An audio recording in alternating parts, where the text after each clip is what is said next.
Handling heavy pipe wrenches safely requires proper technique, posture, and caution to prevent injury and damage to the workpiece. First, ensure the wrench is in good condition. Check for cracks, loose parts, or worn teeth before use. A damaged wrench can cause accidents or ineffective work.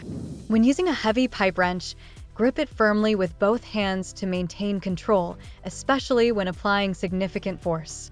Position your body so you can use your legs for stability and leverage, avoiding overexertion from your arms or back. Stand with your feet shoulder-width apart and avoid twisting your body, as it can lead to muscle strain or loss of control.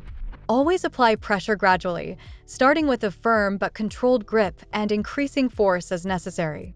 Avoid using the wrench at awkward angles, as this may lead to slippage or injury.